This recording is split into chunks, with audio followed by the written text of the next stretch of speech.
Hey friends, Doug here from 2 Plus Tough. Welcome to another WYR Reforging. If you're just joining me, this is my once a week, well, it hasn't been once a week lately because I've been cranking out content so fast, but whenever I can, not so podcast about wargaming in general, talking a lot about AOS and that kind of stuff. If you're new to the show, what I do basically is go through listener mail, answer questions y'all might have, as well as just have great discussion about Age of Sigmar, the miniatures game that I know and love. So that's exactly what's going to happen here today. This is an open invitation to drag out some models and paintbrushes and paint along with me. I got some cool stuff planned. I'll show you here in a second what I'm working on. And so, yeah, that's all there is to it. So as this is going on, if you go to the link down below, which I think was down below, let me double check before I miss Sprechen here. It is not down below. That is a bummer. Any of the other WYR Reforging videos should have it. I'll figure out the link problem, but anyway. If you think of questions, leave it in the chat box, which I do have working right now, and I'll be able to see them. What I do is basically I'll switch the camera down and I'll begin painting and hobbying and talk to you guys there. And then in between kind of main topics that I have kind of pre-picked to kind of keep things going, I'll answer any questions I see in the chat. So don't be hesitant. Ask something there. I'm happy to answer it. I'm an open book, and I have a lot of opinions about AOS 2.0 and all the stuff that's going on. So let's go ahead and dive right in. So what's going to happen now is I'm going to go ahead and twist this camera, point it down, so there's going to be like a little bit of a annoying sequence of time here while we're doing this, so I apologize. I have not yet reached the point where I've gone out and bought a second camera, which is the next thing on the list. That looks nice. That actually went smoother than most times. Yeah, we'll just adjust it so it's straight. Fantastic. I see Dr. Zero, aka Malty, is there. Hello, hello. So, the way I always start these shows is talking about hobby progress. And so we'll not do anything different there. So what I've been working on, well, as y'all know, a ton of crap came out this last week with Malign Portent, not Malign Portent, I got it wrong off the bat. With Soul Wars and then Malign Sorcery is what I meant to say. And so going on to hobby progress, I haven't actually built a whole lot in terms of my Slaves to Darkness, which if you're not familiar is my main army. It's what I've always loved. It's what I want to do. And I want to make it work because Chaos Undivided is my passion. To that end, I have been working on a few things and I'll try to get them as close to the camera as possible. It does struggle to focus. That's why I said next camera is kind of priority. This is the Emerald Lifeswarm, I believe, and I went ahead and gave it a... So everything I'm doing has a a chaos theme to it. All my Malign Sorcery stuff is going to be chaos, because that's my main army.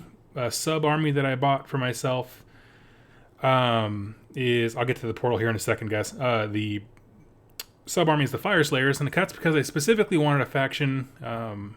that doesn't use magic, so that when I bought Malign Sorcery, I could devote a lot of time and attention to converting these things. So this is the Emerald Lifeswarm. I didn't do any conversions to it. I just gave it the Athonian Camo Shade and some beady red eyes, which you can't really quite make out there. And that's just to make it more... These look like sick locusty things rather than the vibrant greens from the box art. So that's all I did there. And then the other one is this name that I've never gotten accurate. So I'm just going to say the Crystal Wall thing. And I really love this model. It just looks very jagged and harsh. My Slaves to Darkness, their backstory is they are from the realm of metal. And so I wanted to capture that. So what I did was took a bunch of Stormhost Silver, made it a very bright, shiny metal, and then did very thin layers of Caribou Crimson and Colia Green shade. So you can't quite see on the camera, but in person, it goes from this nice transition from a reddish tint up to a bluish tint, and it's pretty much it's staggered, so the transition isn't like a perfect line, but yeah, that's what I did there. So these two spells, I'm actually going to test them out this week. On Thursday I have a game lined up with Jack from Rerolling Ones. We're not going to record it, we're just going to play it at a local store, and yeah, we're going to have a blast. So these are the first two I'm going to be using. I included in my list. I'll get into why. I want to pull these guys back out and do a little discussion on why I think these will be important, and then I wanted to do a recap later if they actually are. So, let's see. Oh, also, super important note about the Malign Sorcery box. There is an error in the instructions. I don't know if a lot of people caught this. There was one podcast I listened to that mentioned it. Basically, here we have the cogs, okay? And if you don't know, I put a bunch of Nurglings on mine. I'm going to make this like a sick rusted wheel. That's the conversion for here. And they tell you to put it on a base, but it is the wrong base. They accidentally mistyped. They told you to put it on a base for one of the mirrors by accident. So you'll, at the end of it, if you follow the instructions going in the same order as they print them, you'll wind up with a base for this guy and then a way too big base, which is intended for the cog, but they accidentally mistyped that. So I have a bunch of Shattered Dominion bases. I already put him on the wrong one before I figured that out, so I'm kind of bummed. Rather than saw him off, I'm kind of debating, because I plastic glued this guy down. So I'm debating on just propping him up on the right size base, which would be fine. I just make him a little taller, and that's not a problem. Or I'm definitely going to put these guys on Shattered Dominions because I have enough. So, yeah. That's just a public service announcement for you. And on these notes, I saw someone in the comments, this is not a Nurgling coming out of here. This is a blue horror from Tzeentch. What I did was I took a normal blue horror and cut him in half and put him on each side here. And so it was actually pretty easy to do. I just used a little... you can't see it. There's no way to get that kind of detail because I did a pretty good job. But you just take a little ball of green stuff, and if you jam it, I'll use a paintbrush to point it out. His little torso area down here. Here we go. That's all green stuff because when you cut him, his like jowls come down so low. If you just put a little ball of green stuff in there, it covers it right up. Looks great, and you have this perfect little dude popping through a portal. So I'd have loved the way the mirrors look, so I didn't want to change their actual aesthetic, but I just wanted to have something kind of coming through. And there's, since I posted this, some people on Instagram, if you follow me over there, have had some great suggestions about like lightning arcing through, or I don't know, a fireball or something like that. All kinds of cool stuff of things going through the mirrors. So yeah, that's what I'm working on today. So yeah, that's it for Hobby Progress. I did buy Soul Wars. I'm going to start working on these guys. What I'm going to do, just to kind of preface my Hobby Progress here as I'm working on it, I want these to look very dark and sinister. And so I'm going to give the whole thing a wash in Caribou Crimson. And then as it gets closer to the center where the demon's coming out, I'm going to be using Druchii Violet and then Nuln Oil. So it's really, really dark right where he's poking through, and then it gets progressively like lighter as the magic kind of dissipates. So that is the plan there. Like I said, as far as other Hobby Progress with the army, not a whole lot going on, just because if you don't know, I've been in beast mode on my channel with producing content. I know I'm going to break some cardinal rules here by going straight from the pot, but I want a really, really heavy wash, and that's exactly what I'm going to do. So yeah, I've been cranking out lore videos like mad. I think I did Monday through Friday for one entire month, and that was exhausting, and I want to get back to it, but people seem to be enjoying it. So yeah, let's see. So I'm going to take a break here from my general dialogue and go hop into the questions here, because folks are hopping on. I'm glad y'all are on at the same time as me. So, Austin Jones, lore question. In the Spear of Shadows, it says that Nagash banned his followers from raising Skaven. Why does Nagash hate rats? Well, Nagash hates rats for a few reasons, some of which are new and some of which are old. Basically, Nagash, many moons ago, back in Old World, was going to basically put a giant spell on the earth that was going to kill everyone, make them zombies so that he can control them. And that's a mega paraphrase, but that's basically what happened. And the Skaven screwed it all up. They destroyed the Black Pyramid, which is an integral part of that spell back in the day, and he's held a grudge against them ever since. Now, in Soul Wars, the current... where we're at in the current history, I guess is kind of the best way to say that. The Skaven actually foiled his plans again. They wanted the grave sand that he used to build his black pyramids with. And so to do that, they basically obliterated this giant black pyramid he had at his home base, which is what just threw everything off when it comes to magic in the realms. It really just threw off kind of the way the realms work. which is why you have things like this, endless spells. So he has a lot of reasons. They've foiled his plans. I don't even think maliciously. I think they're just kind of crazy Skaven, or being Skaven, and as such have ruined his machinations many, many times. Shoeshine. Nope, not painting a Nurgling, just doing some a blue horror. Warzone, Morlock, Venser. Just watched your Realm Wars videos. Great job. You got me wanting to pick up AOS. I played in the old world. Yeah, dude. The Realmgate Wars, I'm sad, and I'm part of the problem too. I don't think they were given a fair shake when they came out, because there's so much cool stuff in there that, like, particularly now looking back, it's just really, really fun to read. So, I don't know. I love it. I dig it. I put a lot of work. That was actually the hardest. I've worked on a series of videos because those campaign books are huge. So, yeah. it was good. I'm so glad that you enjoyed it. That means a lot to me. Let's see here. Andrew Howie, does Marathi worship Slaanesh? Yes and no. So basically what happened was, in the old world, she did. Because she was the instigator of many basic, what are called pleasure cults back then, that really infected and morally decayed the high elf civilizations from where they were. In the end times, the campaign that saw the old world go collapse, she got what she wanted, always wanted, and saw Slaanesh face to face, to which he promptly devoured her and the rest of elven kind.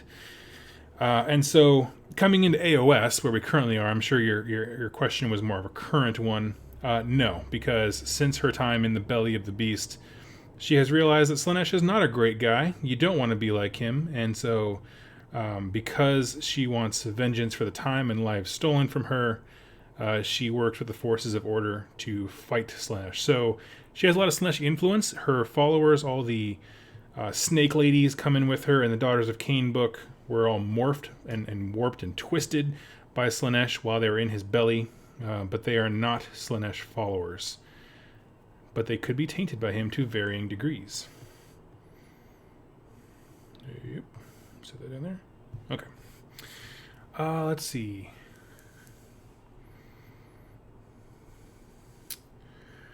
Sean Blake says, never saw this live. Yeah, it was very impromptu. I was just like, I have time to kill. I can kill some time doing this. My wife's busy doing some other stuff. So I was like, yeah, let's do this. I got to paint these things anyway. Might as well throw it up on the interwebs. Let's see. Edwin Starmore, how's your Moon Clan going? Moon Clan is on hold until I see what they do with the faction. I don't think they'll, like, get rid of the actual grots. I think that's obviously their defining feature. But if they made a new kit, I would make those instead of the, like, literally hundreds of Battle for Skull Pass, the old starter set from many, many moons ago, ones. So they're in a holding pattern right now. Dr. Zero, aka Multi, can you do a Wanderer's lore video? I'm currently working on some allies for my Sylvaneth. I would love to. I can't think of any stories. If anyone in the chat thinks of anything, I tend to only cover lore videos where I actually know something. For the biggest factions, like, say, Skaven and Free People, I'll do a video just kind of collecting all the things we know. But to my knowledge, Wanderers have not appeared in a ton of stuff. Which is a shame, because they're very, very cool, and I freaking love their rules. They kind of got hit with a nerf bat a little bit this round of GHB, but I do legitimately enjoy seeing them on the table. I had an army for a little bit. Their synergies are cool. You know, a lot of moving, being shifty, and that kind of stuff. I like that. Let's see. Sorry, I'm trying to scroll through the chat here. Hello there, rules question from Wordbearer9. Slaves to Darkness heroes buffs themselves with the Aura of Chaos ability. I know it did not work that way in the old one. I would have to stop and go check in the new one, honestly. My understanding is that that would not work. But that's just basing it off of what was last year. Let me see here. Drowy, I believe you pronounce that. Currently painting his Night Haunt for the Realm of Fire.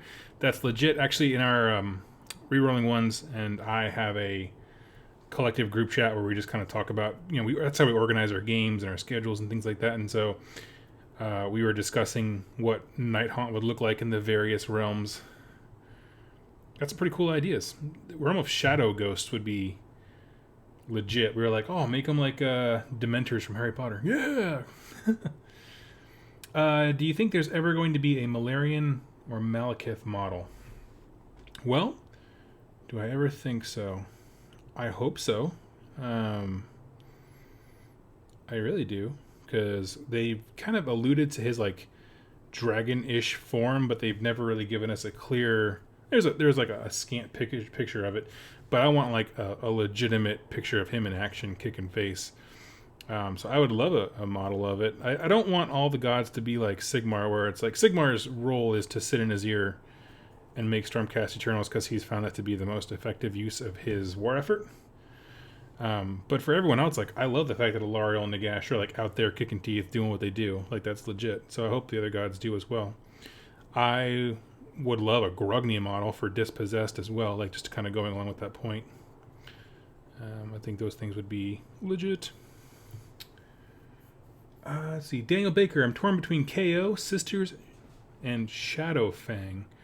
I'm not familiar with Shadowfang. I don't. I'm sure it was like an autocorrect or something like that. I can't think of a Shadow. I don't know what that's trying to be. As far as like Sisters to what's the other one? KO. I'm not gonna lie to you. Sisters are in a really good place right now. Wait, Sisters. You mean Daughters of Cain? Because I don't. Sisters is usually referred to like Sisters of Battle from 40k, or I assume you're talking about Daughters of Cain. If that's the case, they are definitely in the best place right now of those options. I'm gonna let that dry here. Oh, Spiderfang, not Shadowfang. Okay, I'm sorry. I didn't see your message right there below it. Assuming that Sisters means Daughters of Cain, I would say that is most certainly the best place to go. Spiderfang are in they're a really cool faction. You just have very limited choices, and it's a lot of spiders. Let's see here. Love the live show. Well, thank you very much. I appreciate that. Let's see. Anonymous plays live. What do you think Chaos Warriors, Blight Kings, Blood Reavers, different kinds of chaos do in their day-to-day? You think they walk around their cities and trade? That's fascinating. And actually, what I would love is a Dark Oath book that tells me that exact question. I don't have a good answer for you. I'm going to start working on something else here just to keep things rolling. This is my flaming head thing. I just put a Tzeentch firearm out of the chariot kit, the Tzeentch chariot kit. So that's his arm just kind of trimmed down a little bit to get rid of some of the hands. So now he's like spitting fire as he's going at you. What else do I have? I'll start on the cogs. Might as well start on the cogs. Yeah, I don't know. I mean, like they have like campsites, like full blown that kind of stuff. So someone has to go out collect firewood. And I can't imagine they have like intern Jimmy go doing those things, right? I mean, I'm sure that they're all warriors and survivors. They have to go like hunt and gather on a daily basis and that kind of stuff. Let's see here. Steve Hootson, I believe that's how I pronounce that. What chaos affiliation is the most present in Ulgu, Realm of Shadow? I plan on basing my army out of Ulgu and might play off the chaos I would be fighting in the area. To my knowledge, as of right now, the most prevalent ones are probably going to be Slaanesh. And the lore reason behind that is because they can sense more and more that Slaanesh is somewhere caught between the realms of shadow and light. And so their warband's travel has increased dramatically in those areas, searching for him, her, whatever you want to call Slaanesh. So that is the idea. So, I mean, as far in the sense that they're all kind of everywhere, that's certainly probably the most prevalent lore-wise that we've seen recently. So yeah, let's see. Every once in a while, my chat thing just kind of jumps down like 10 paces. So let's see, Savik. I'm not going to try and pronounce the last name because I'll offend you.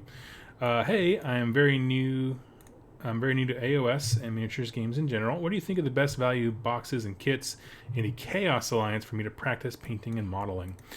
Well, that really depends on what you want to do. Like, so for me, I built and painted and have a large army of the Slaves to Darkness Start Collecting box. Just to preface, any of the Start Collecting boxes are probably going to be one of your best bets.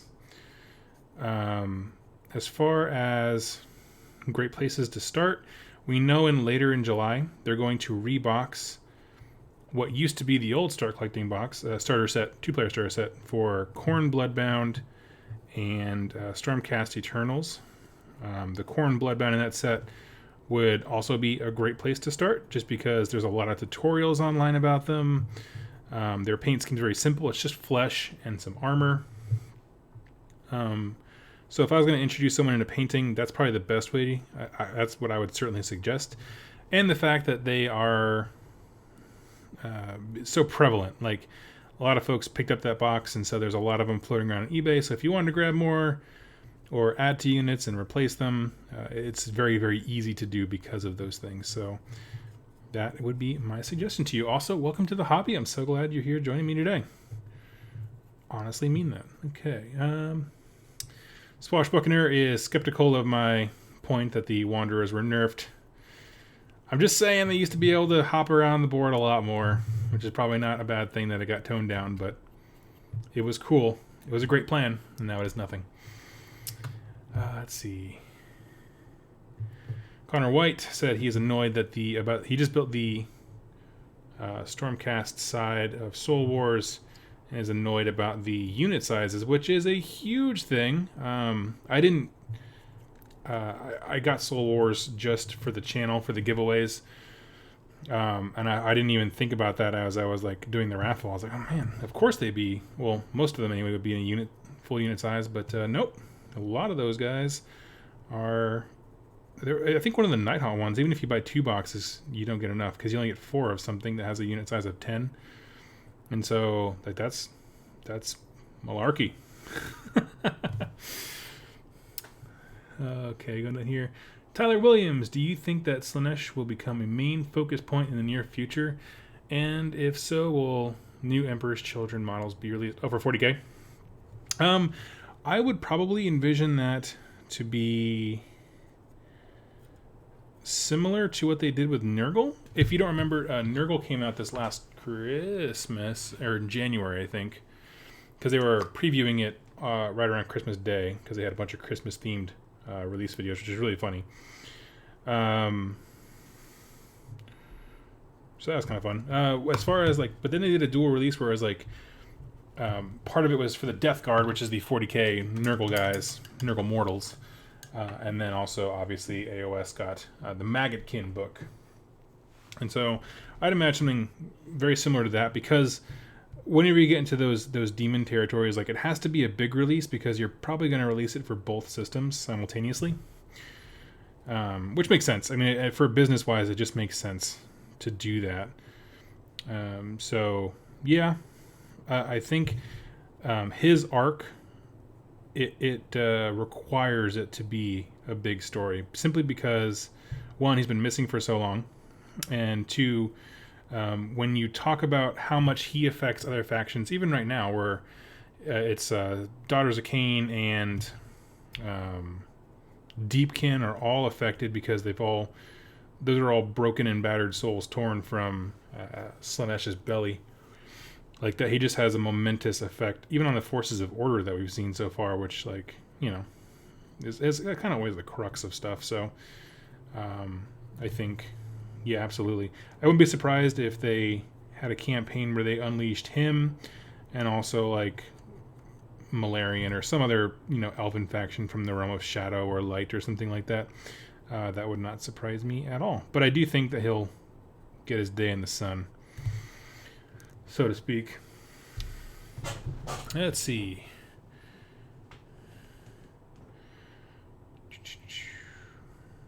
Trying to keep up people's questions.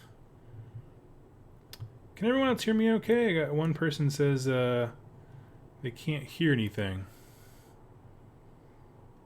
People are responding to things I'm saying, so I'm assuming we're good. Finn Fever. Doug, how are you finding Genestealer cults on the battlefield? I'm looking for an army that plays like the fluff. Do you think this army is good for that? I'll be honest with you. I played about 13 games of Genestealer cult, and I have put them on the...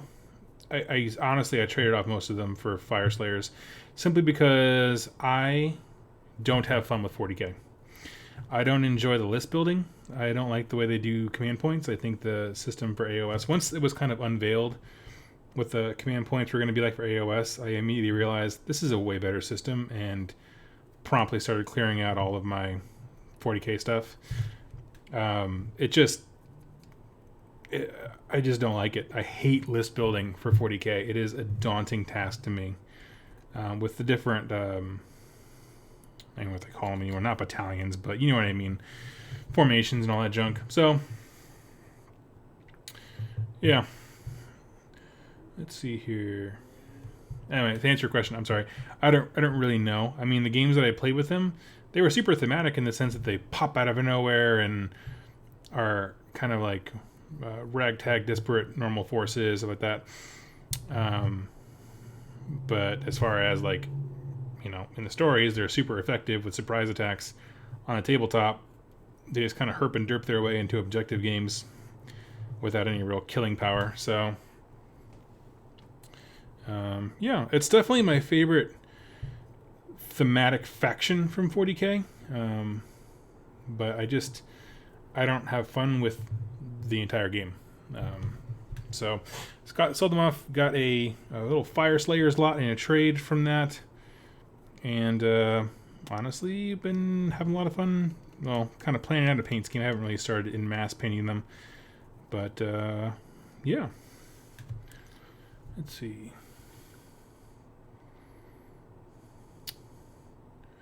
Trying to figure out where I lost my spot. Okay. Splash Buccaneer cannot pick an army. Got too many cool ideas. I know. Honestly, analysis paralysis when it comes to army selection is a huge problem for me as well. That's why I actually got Slaves to Darkness, so I can play them as Maggotkin and all kinds of stuff like that. So, yeah. Brock Roskolov says, "Hey Doug, been loving the channel since I got into AOS back in March. Your vids helped me get back into the hobby." Oh, thank you so much. I'm so glad to hear that. That's actually my favorite thing to hear. It means a lot to me to know that people are digging what I'm into. Let's see. The Maximilian, with the heavy emphasis on spells at the moment, is there any chance that you'll cover more of what armies with no spellcasters can do? Actually, a great question. As I was just talking about, I got rid of the Genestealer cult for 40k that I had and bought a bunch of Fire Slayers, and I am not going to be allying in Wizards because I do want to... First of all, it's a great looking army. It's very beautiful, and I want to have that for the Rerolling Ones channel. But secondly, I want to play with an army that doesn't use magic. And the simple reason is like I said, I'm converting all these things to be chaosy because that's going to be the main driving force behind my Slaves to Darkness is using magic and things like that. But I wanted to try life on the other side where there is no magic whatsoever, so that's exactly the plan. So can I yet? No, but soon I will. Let's see. As far as like what you can do now, I mean there's quite a few things in Khorne. I think the ability to unbind, like the stock in that ability just skyrocketed. And I think that's, there are some units that like, oh, it can unbind as if it was a wizard.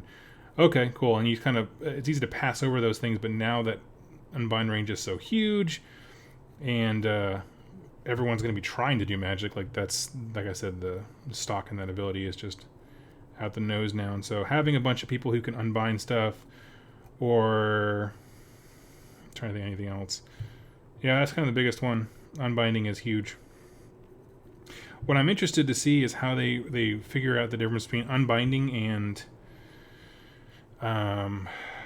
you know how you can like sacrifice one of your summoning attempts or spell casting attempts to like try and shut down an endless spell.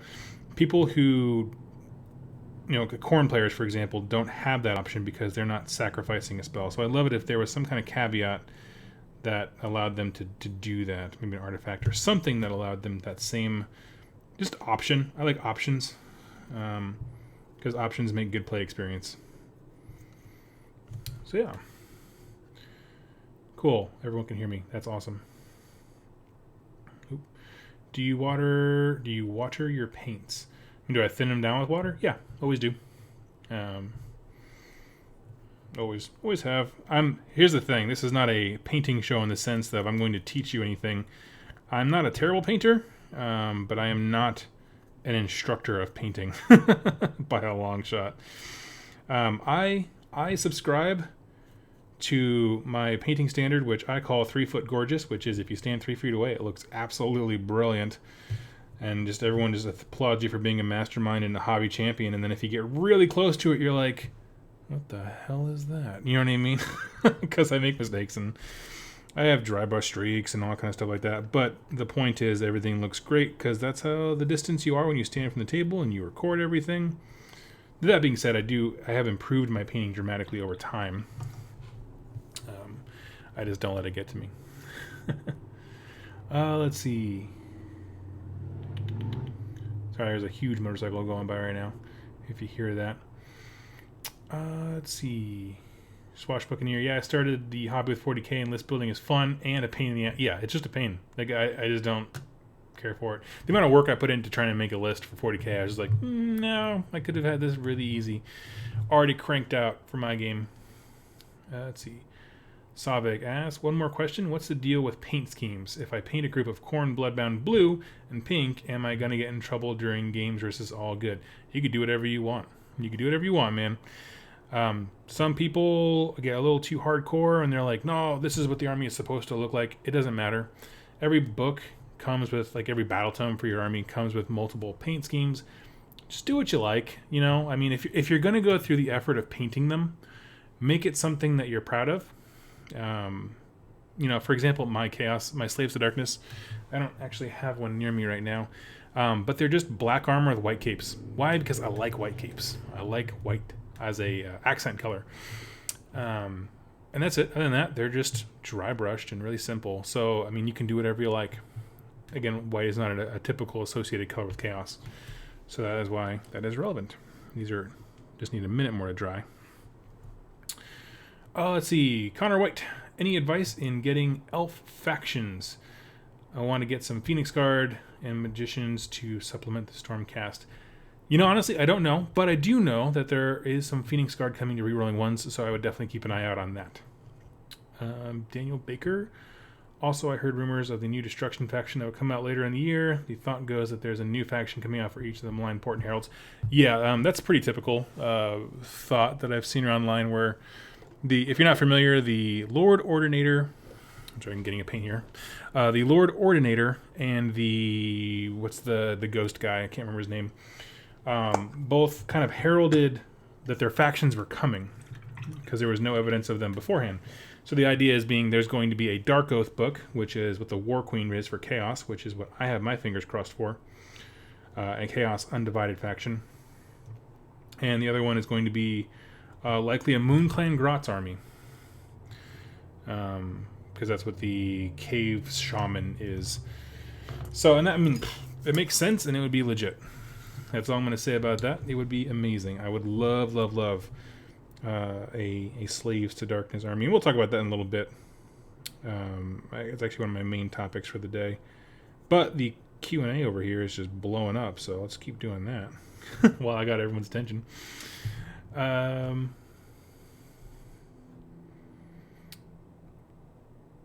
Some nice people saying that I helped them get into AOS, and I'm really humbled by that. I really appreciate it. Edwin Starmore, I bought a few Bone Splitters Heroes, and I realized the reason they never got a Start Collecting box because their heroes are either metal, fine cast, Or yeah, I mean, I actually I talk about this every once in a while, but I did own a Slaves to Darkness, a Bone Splitters army, um, for some time. When they first came out, I was like super on board with that faction. But the problem is that everything beyond your basic boys, um, either is in huge numbers, like all your boar boys have to be in huge squads, or they're all fine cast or metal or hard to find, and it wasn't a fun army to try and expand. That wasn't why I sold off the army. But it is definitely a thing that it's easy to not notice until you're already in it. But yeah, I mean it's just a reality of it. Some factions just have those, and that's a shame. Yeah, but best of luck to you, dude. They're really cool. I actually just played against them very recently, and you know what? They are still a ton of fun. And tough as nails in the right scenario. I'll tell you what. Not like durability kind of tough, but just hard to handle that many dudes coming at your face kind of tough. Let's see. Steve puts in, I know you enjoy your Chaos Undivided, but is there a Chaos God that pulls your favor over the others? You know, I, as a human, truly am the ever-chosen. No, I kind of go in waves, and that's actually why I got the Slaves to Darkness, is so I can play a little bit of everything whenever I want. So, like last year, I played a lot of Tzeentch. This year, the more I'm looking at it, I'm like, you know what sounds awesome? Like, Nurgle sounds legit. And then sometimes, as I've been building a lot of knights lately, I'm like, these guys are all pretty fast. Like, Slaanesh would be amazing. And so I kind of bounce around. The biggest thing, honestly, right now, preventing me from diving super headlong into a lot of these the god-specific factions, is with the new summoning mechanics, where they can summon stuff for free. I feel like I should buy a bunch of demons just to get the most use out of those mechanics. But I don't want to. Like, I love the mortal stuff for every one of them. I don't really care for the demons specifically. Like, I don't really care for Plague Bearers as a kit, but I love the Maggotkin stuff. And I don't have to use those things. There's no pressure to it. I can just scratch build a bunch of trees and keep summoning more trees, and that's fine. But, I don't know. I feel like I'm missing out when I do that. And so, yeah, that's kind of where I'm at. As far as like what I'm doing now, this Thursday I am going to be playing as Maggotkin. And that'll be quite a bit of fun. I'm doing that because I do have a Glotkin that I painted and I absolutely love, but I very rarely field, because he's 420 points, so he's kind of difficult. He's a little heavy to fit into a list. Can't ally him in. He's got to be a part of a Maggotkin faction, or Chaos Undivided, whatever. But yeah, not Chaos Undivided. I mean Chaos Grand Alliance. So to answer your question, not specifically. I really do like them all for various things. Yeah. Let's see here.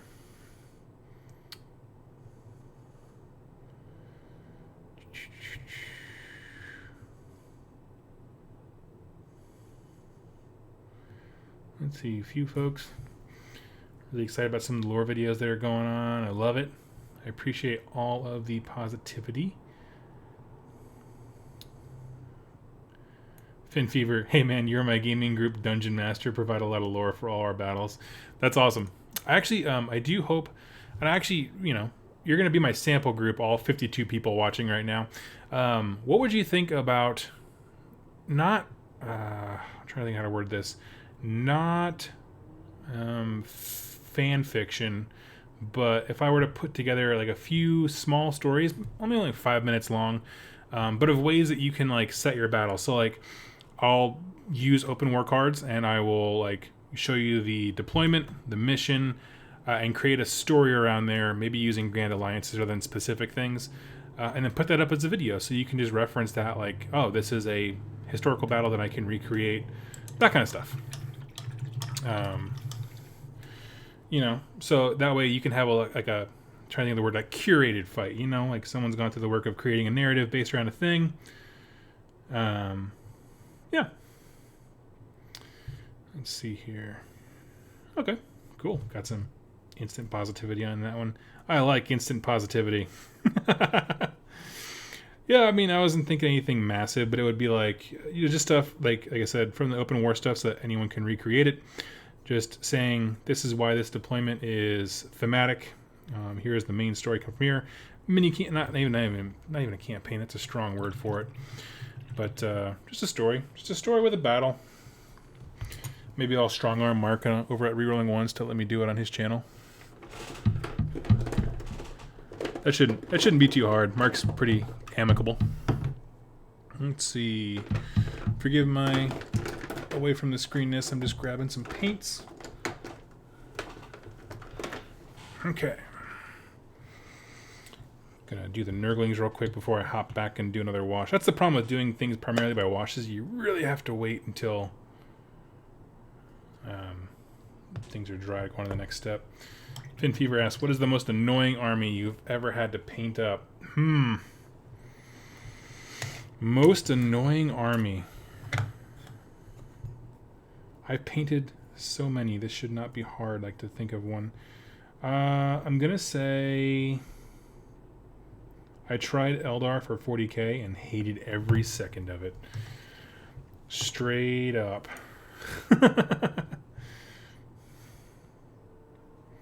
Jack Ballard says that he's a turd and he's going to lose on Thursday. Jack, I can't disagree with you more, man. I think you have a good chance of winning this thing. Okay.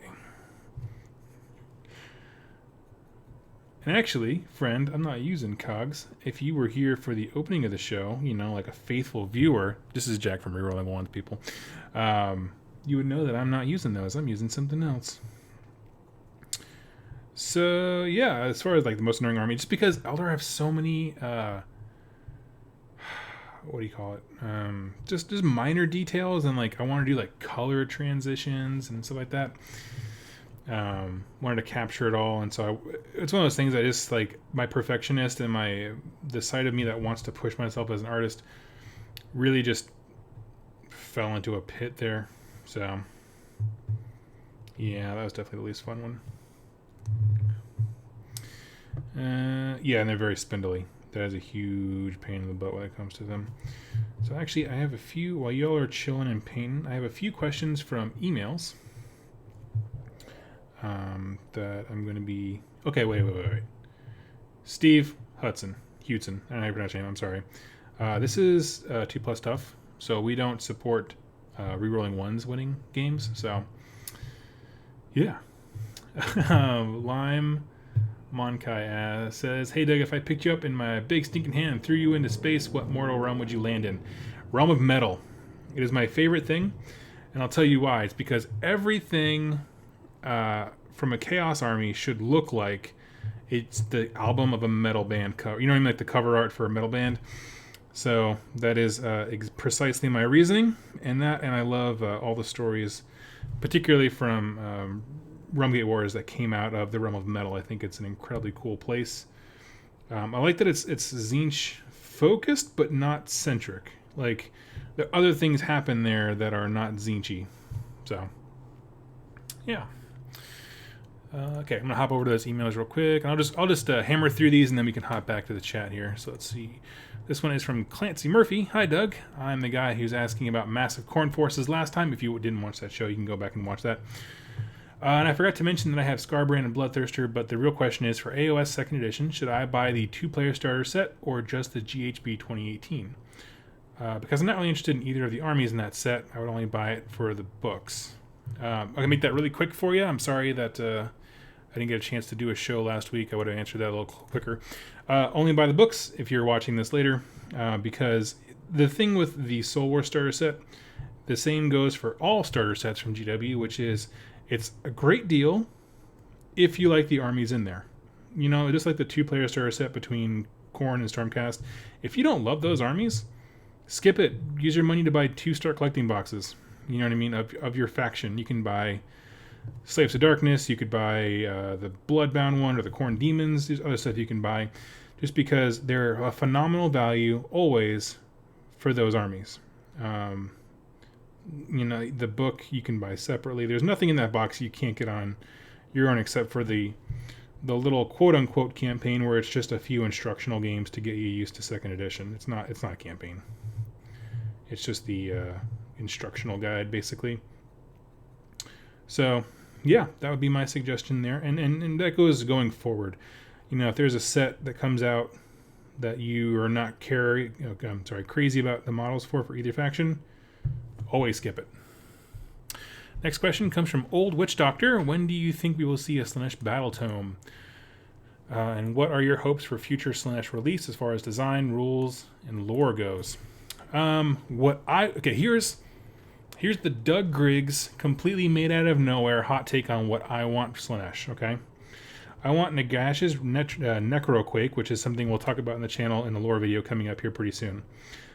He screwed up magic when he did this. It was a action that fundamentally shook the way the mortal realms work, and I want that action to have such dire consequences that it breaks Slaanesh free of his/her chains, and the Dark God goes on a mega tear through the mortal realms, bringing all of his forces together, kind of re-solidifying a power base. And most of that action, that fight, the conflict will actually probably take place in the realm of chaos that we don't see, because he has to reestablish his kingdom amongst his brothers, Nurgle, Slaanesh, and Khorne. I'm sorry, Nurgle, Tzeentch, and Khorne. And so a lot of it we won't see, but I think that storyline would create a lot of cool narratives based on it magnifies the effect of what's happening now with Malign Sorcery and what Nagash is doing and what the whole meta narrative is right now. But it also, it just shows you just how much screwed up Nagash kind of made everything. And I like when one action has consequences in a story, and so his inadvertent setting loose of a god would be pretty fitting. You know, Nagash's plans tend to backfire in his face pretty hardcore, and that is exactly what I want to see. Where Slaanesh is released from his cage, goes ballistic on a tear over to the realm of chaos, fights his brothers. Because they weren't expecting him, he has his moment of triumph and comes in hot. As Slaanesh always does, coming in hot. But, you know what I mean? Where the other gods have all had their time of ascendancy.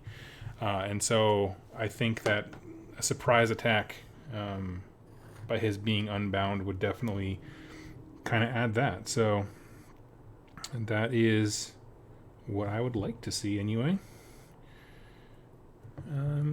As far as design stuff like that, I think I'm happy with the units that they actually have.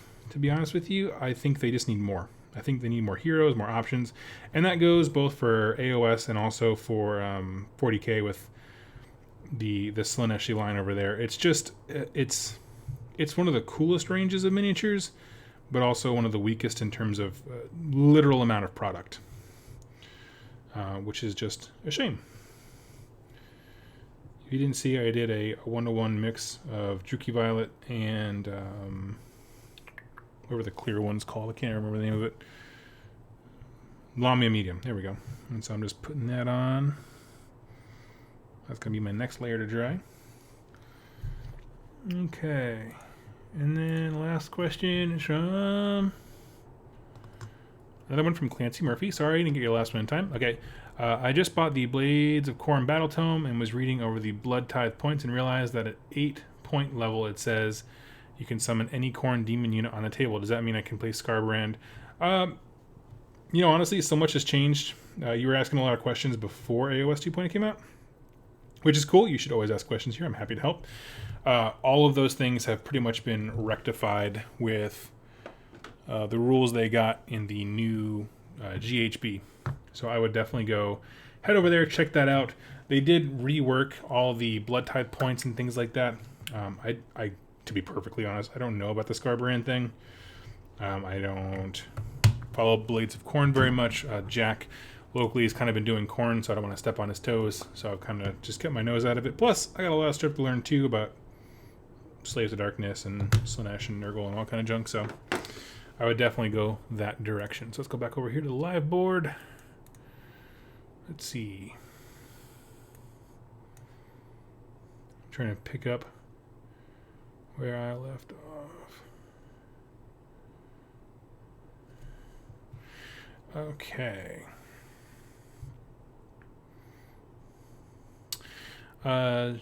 Jean Babel asks, Babel, I don't pronounce that, I'm sorry. Do I prefer, what is it, matched or prefer narrative play or match play? We actually do typically a hybrid of both, where we will set up a story on why two forces are fighting each other, but then we will create we'll create the narrative there, and then we'll go and use match play points and rules for how to actually make the game work. It works as a common language. That doesn't mean that all games are fair and even.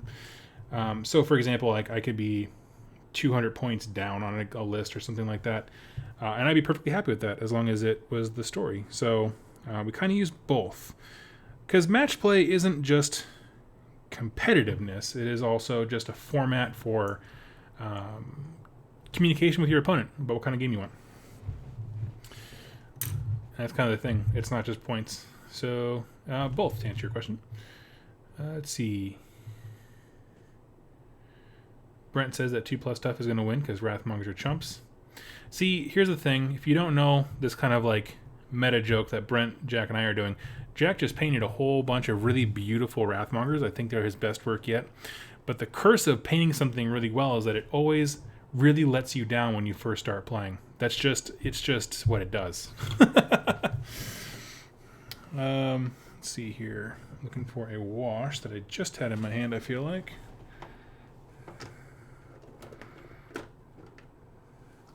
Here we go.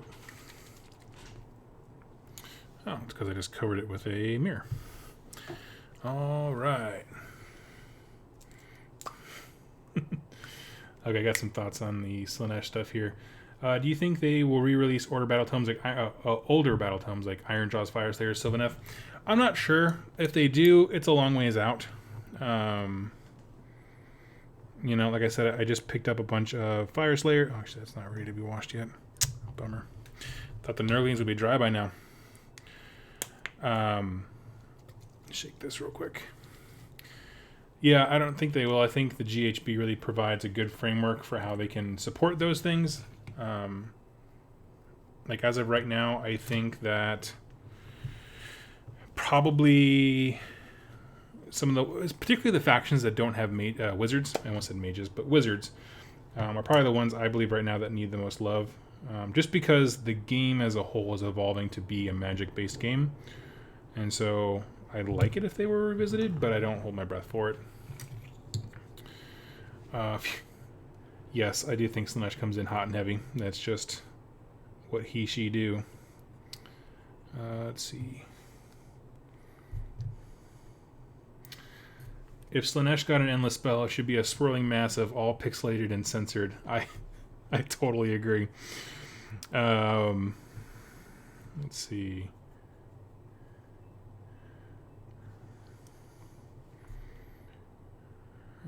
Oh, and Finn asked that email question.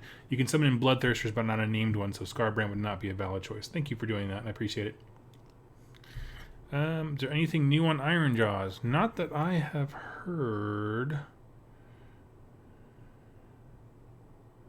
Yeah. No, nothing that I've heard of. Let's see. Heard rumors of second wave Ironjawz and Warhammer Weekly a few weeks ago. I mean, maybe those guys have been right before. They've also been wrong before, and they admit that. It's not breaking news. I mean, like I would love it. I would love it if their current model is like put a lot of work into a faction, make it really great. It's really fun, and then basically forget it exists. Which is a shame because, like how many times like we haven't had a Fyreslayer release really. We haven't had when's the next time Deepkin's getting a new model? You know what I mean? Like that's kind of stuff I'm thinking of. They put a ton of work into a release, and then I hope you really enjoy that faction. You're going to hold on to it forever because support is limited at best. And I really hope that cycle changes. For all its faults, I do like the Privateer Press, who does War Machine and Hordes. Their thing is when they do a campaign release, everyone gets a little bit of something. Like everybody gets a solo or a one-man hero unit or something like that. And that game has a lot of flaws. And I don't play it anymore, but it was cool when everyone had something to look forward to, you know. And that's something that I feel like GW hasn't really quite capitalized on is the excitement for people who are already bought in. They really focus heavily on hype, like a new faction is coming, rather than maintaining hype through long-term releases. So that, of course, they have a lot more factions than Privateer Press ever did. So you kind of have to do what you do. So I get it. I totally get both sides of that coin. I just like having things to look forward to. Let's see here.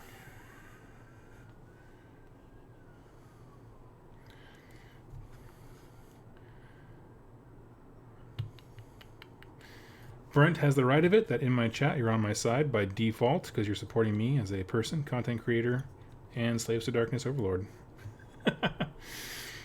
Going through the chat here. Brock Ruskolov, I guess. Lore question: is it heresy if a storm host revere a god beast? I'm building my own unit who are based around the Earth Phoenix. I mean, reverence is not I don't think a problem. I think if that reverence were to ever contradict an order from Sigmar, that would probably be, I guess, in their mind, heretical. But I mean, because we see like the way he chooses people to become Stormcast, like these are the most faithful people from all of Shyish. You know what I mean? Where it's just like, okay, but they like death stuff. That's kind of what they do, right? You pick them because of that. Would it really be surprising if they were to honor and not deify, but have deep reverence for something else? I don't think that's evil at all. No way.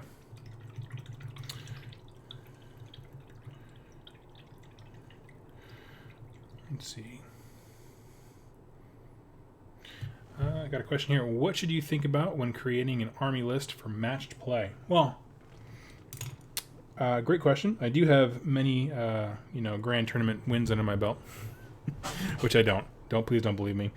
As far as what to think about, when I build a list, I tend to think about list building in two ways, and this comes directly from how I used to do list building with War Machine and Hordes, actually, which is a much more competitive, I would say, game. It wasn't until later in life that I discovered that I love narrative stuff, which is actually what brought me to this channel. But as far as what to think about, the way we did list building, construction, so that in War Machine and Hordes was you're either going to ask a question or you're going to provide solutions. And by that I mean you ask the question to your opponent, can you deal with this? Whatever concoction, whatever kind of crazy combination of command abilities and, Rube Goldberg machines of death you can construct, you're asking your opponent a question, can you deal with this? If they can't, you probably win. Or you have to struggle with their question, and that's how you get rock, paper, scissors, and things like that, and that kind of stuff. That's kind of fun. Another way to do it is to provide solutions, which means if your opponent, you think about all of the possibilities your opponent can throw at you, and you try to have a way to respond to all of them. So if you take a all-comers list is typically what it's called, but you have some wizards so you can do some dispelling, you have some wizards so you can do some magic casting of your own, you have some chaff units to soak up damage, you have some heavy hitters with some rend, think about a few mortal wounds, you have a little bit of everything to answer a lot of questions. So that's the mindset that I have when I think about building a tougher list. It certainly was when I played the Demons of Tzeentch stuff. I definitely had more of the mindset for building a more competitive stuff because that army was pretty good. It was pretty good. So that's kind of been my mentality going that far. As far as building like narrative lists and stuff like that, like more of the stuff that I do nowadays, I always think about story first, and by that I mean I create a story for my heroes, and I say,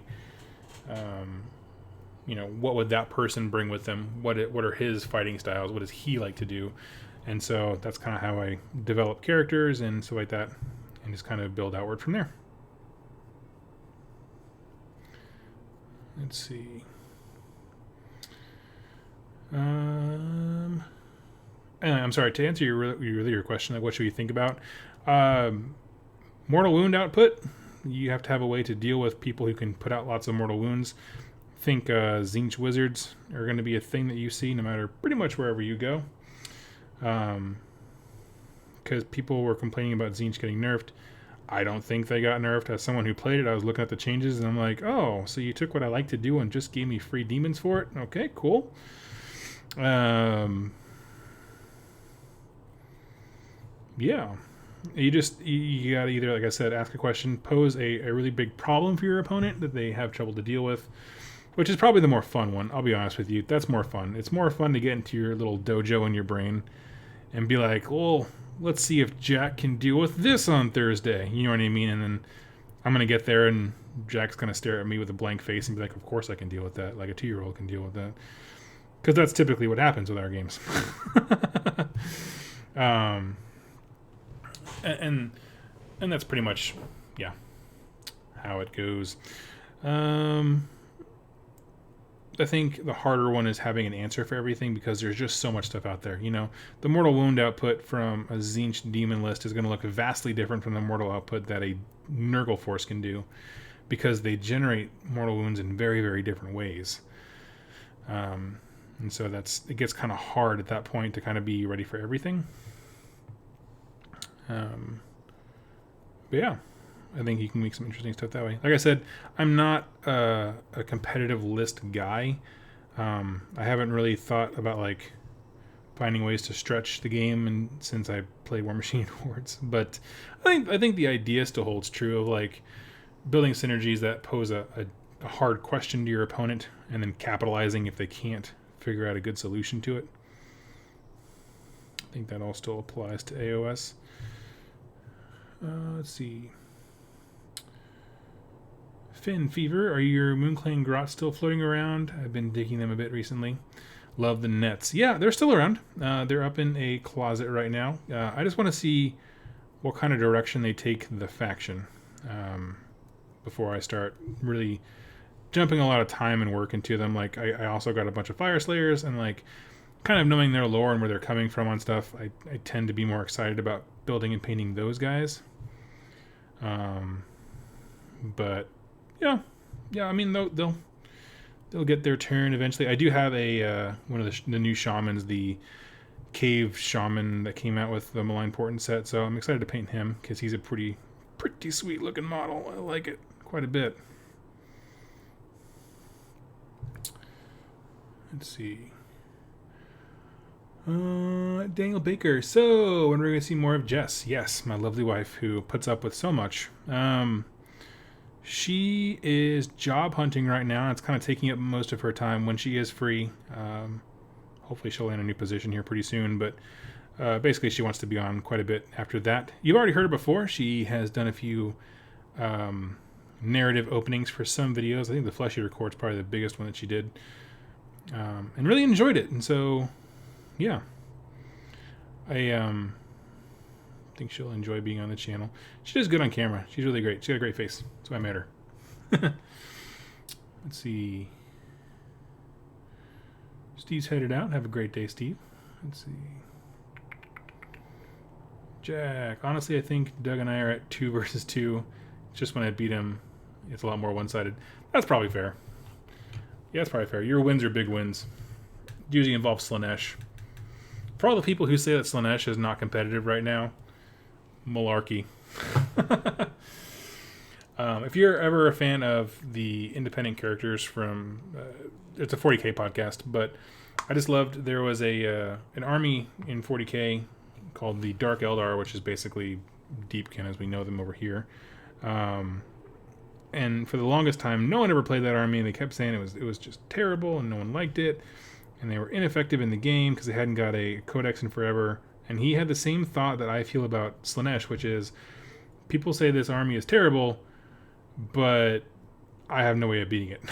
That's just exactly how I feel, where it's just like, when you get that Keeper of Secrets and the artifact that, like, on a 3-up, whoever he's next to has to swing last, and the Demon Prince. I think Jack calls his Lycodemus, who I think he gets to like destroy turn order, like activation order in the combat phase. It's just nuts, and all this stuff's happening. You're like, what the heck am I supposed to do with all this? So yeah, I think it's an underrated faction. I will be the first to say that it doesn't have a whole lot of options. Going back to what I said earlier about what I think Slaanesh needs, I think it needs more in the way of cheap sorcerers, different modes of play and stuff like that. But I think on the whole, I think Slaanesh is good. Andrew's here, says Slaanesh kicks ass. Totally, dude.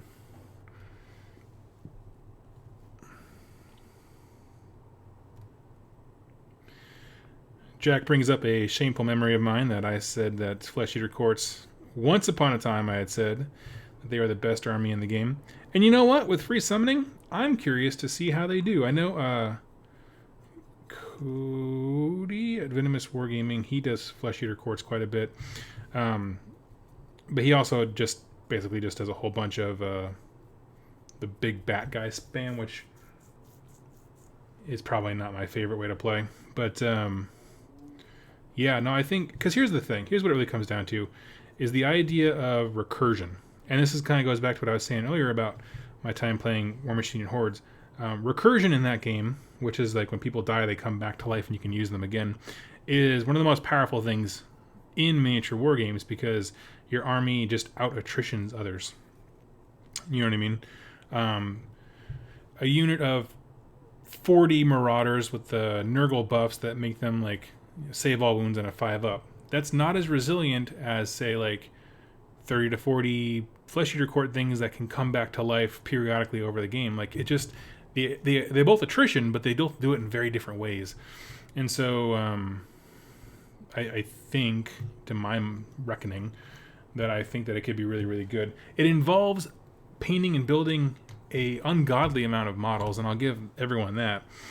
Because you're really going to flood the board for board control, which not a lot of people want to paint the kind of numbers that I'm talking about, but I'm sitting here as a guy who collectively has probably almost 100 Marauders in various states of assembly. So I'm not most people in that regard. Let's see. I'm trying to think where I want to go next. Let's do some... Well, no, I don't want to do that. I feel like, get those weird points when you're painting where everything's just kind of drying and you're just like, well, guess I'll die. Okay, so let's move on to do some dry brushing here.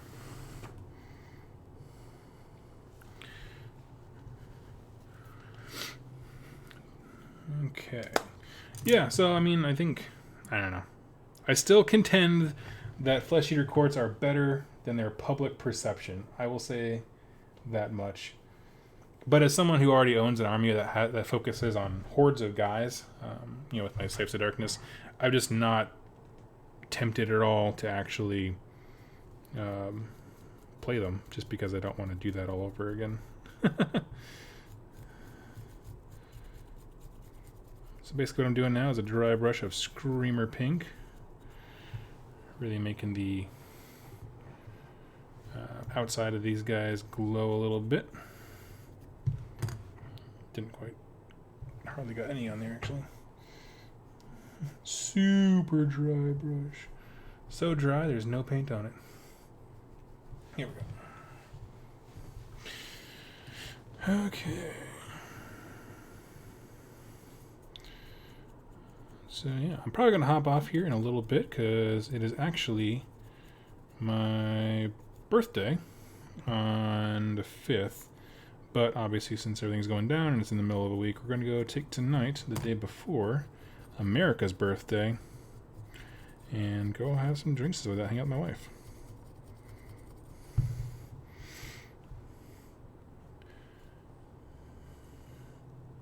But I'll make a big deal about when I'm going to hop off for that.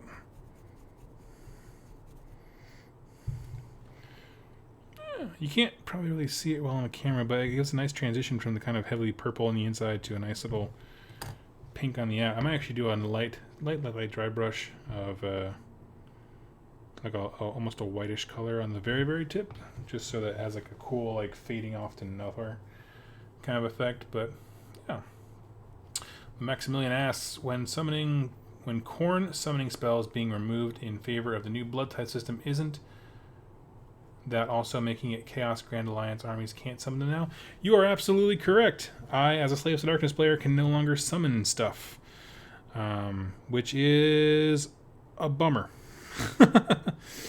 It is a bummer, to be sure. And you know, and that's the kind of change that makes me say, like, okay, there's probably something coming up for, like, you know, Chaos Undivided, or hopefully Slaves to Darkness specific, coming up here pretty soon, just because they removed so much utility from the Grand Alliance because of those changes. Now, I do think they are good changes. Like, I actually really love some of them. I think they're going to need tweaking eventually, you know, over the next year or so, when people are looking at how the contagion points, and, like, you know, really what it comes down to is the amount of contagion points or blood tide points or spell points, whatever they are, for those units, are those costed appropriately? Because what they introduced was a new point system, basically, just one that's specific to each faction, and you know what I mean, that kind of stuff. So, you know, the question is going to be, how well balanced are those? And so we'll see, you know, if they do something like Plague Bearers have to have 6 contagion points instead of 5, or, yeah, I don't actually know if that's the right number, but you know what I'm trying to say. That would be interesting, and I wouldn't be opposed to seeing, you know, changes like that in the future. That would not be the end of the world to me whatsoever. Some people would freak out, though, because their books are invalid, quote unquote. A lot of birthday wishes. Thank you all so much. Yeah, I turn, I think, 29. I forget how old I am every single year. Every one of them. Let's see how these guys are doing over here on the cog. Okay, I'm digging it. Everything's still kind of wet. I hate washes. I love washes, but I hate waiting for them to dry. These guys here. So what I'm planning on doing with the mirrors here is having a very, like, kind of the same gold as the cog. I like that kind of brightness. I'm not gonna, so with the cog, when this is all dry, I'm gonna go back and, like, add Typhus Corrosion and a bunch of Nurgle's Rot and really make it look nasty and kind of corroded and nasty and gross and gummed up. With these, I think it's gonna be a nice clean mirror. Obviously I'm gonna do it last. I still have to do a black wash towards the center here, and so yeah, that is the plan there. Anonymous plays live. I love Maggotkin, but I hate summoning. It makes me want to stop making them because I feel like I won't have the models I want to summon. Oh, are you trying to say that, like, because you can keep accruing points, you can summon more than your actual collection allows? That's actually a discussion that we've had with the Rerolling 1 guys, of just the struggle between, like, Jack played a game with his Slaanesh, I believe, where he could have summoned a whole bunch of stuff, but he was doing so well, he's like, why would I bother? Furthermore, why would someone who, you know, who just goes to a game store, do they have to carry all the possible things they could summon? And, like, I mean, that reaches one of those kind of gamer problems where it's a fair point, you know what I mean? It's not one that I think a lot of game producers think of, right? Who thinks about what they carry to the store? It's kind of a ubiquitous thing, but I mean, you know, it's kind of assumed that you have all the stuff in your collection, which is not a good assumption, in my opinion. But yeah, and I totally see your point as far as, like, what is actually expected of me as a demon player. And that's what I mean when I said it earlier. I'm not sure if you were in the chat as well back there. Is, like, you know, my thing that keeps me from jumping whole hog into Maggotkin is I don't really care for demons per se. But at the same time, it's like, well, I feel like I'm missing out if I don't, because I don't want to carry all those things. You know what I mean? And so I absolutely understand where you're coming from with that one. But it's an interesting question, and I think I can't decide if I think it'll make it. I'm not really worried about being harder for new people to start. I think it just puts this kind of very artificial, like, this is why it's a deterrent to me anyway, of just like, I don't want to play that faction because I can't play it to its fullest extent until I'm way invested.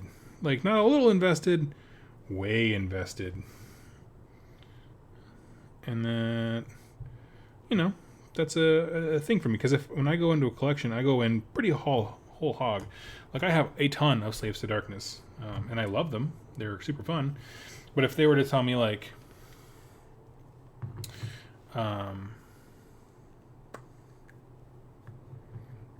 wait, hold on, just saw someone here. But here I am painting Plague Bearers and wondering if I should have went with an army where my collection will be star players in my army, not the things I can summon. Well, I want to back up a little bit, because I'm talking about summoning in general. As far as your Plague Bearers go, because someone actually asked that question on, I think it was Warhammer Weekly, about, does the ability to summon decrease the value of certain units as starting on the table? Like, paying point. Would you pay points for Plague Bearers if you didn't have to? And someone came up with a really good point. I don't know if it was Tom. I feel like someone came up with a great point that just said, well, Plague Bearers are fantastic starting units simply because they can hold objectives like no other. And yes, you can summon them, but they don't come in until later in the game. You want to secure those objectives ASAP. And between the speed buffs and all kind of stuff like that, you'll want them on the table. So I'm sorry if I made you feel like you made a mistake. That's certainly not my intention. But what we were trying to say is, like, the mechanic, it's got to be one where it shouldn't be hard to start an army. You know what I mean? Your Plague Bearer things, like, you could, let's say you want to be thematic. I don't know about kind of what you're into as far as, like, match play versus narrative play. There's a great story. It's actually one of the opening books from the Realmgate War series of a Great and Clean One starts summoning Plague Bearers. Then he summons more Great and Clean Ones, and the Great and Clean Ones collectively start summoning more Plague Bearers. So it is perfectly thematic for you to start with a demon army, so to speak, and then keep adding more demons. Like, they do multiply in droves like that, even in the stories. And so if you're a narrative player, like I said, I don't know, but I think there's a lot to gain there. And if you're more of a match play person, if you like the demons, pay points for them, because they're still great on the tabletop. You know what I mean? Were you going to pay points for them before they were free? Totally. Yeah, you were. Not in summoning, but just in terms of having them in your list. All you're doing is just the ability to add more if you want them later on. You don't have to. So, let's see. Edwin says, I like the Ardboy summoning. You're just replacing the units you lost during the game one time only. Is that what it does? I haven't actually seen it, to be honest with you. That sounds awesome. Oh, do they have one of those ones where, like, as boys are dying, other boys on the side of the table are getting more excited, and they're like, yeah, get us back in there, and they start go fighting? That'd be pretty sweet. Let's see.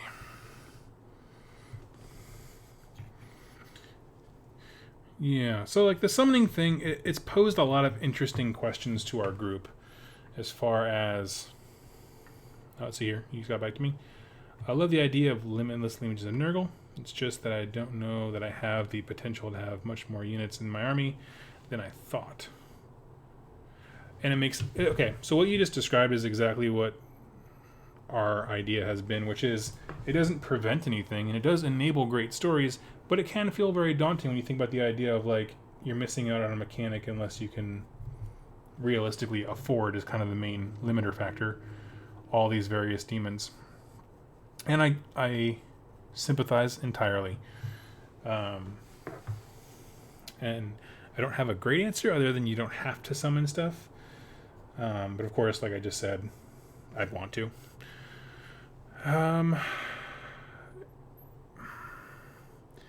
Yeah, I mean, I don't have a phenomenal answer. I think Maggotkin is super good.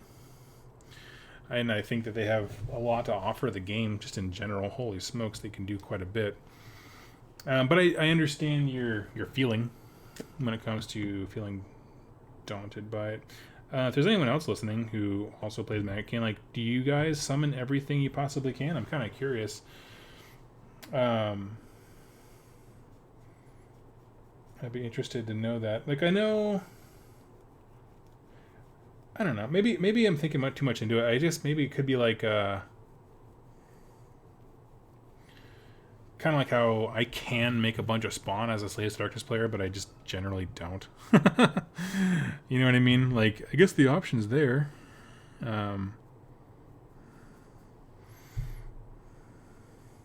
Yeah, Leon has a great idea. Just keep saving up your points and just barf it all on one great unclean one. Which would be legit. And just invest in that one model that solves all of your summoning problems. I dig it. That's actually a super legitimate response. It sounds like a joke because it's just a big fat herfy model, but that's a legitimate way to get around that. You do a one-time investment into one big guy that will take most of the game to accrue the points for, and you just drop him. And if you drop him late game, which you probably would drop him, mid to late game, based on how many contagion points you can realistically get, it'll wreck some days.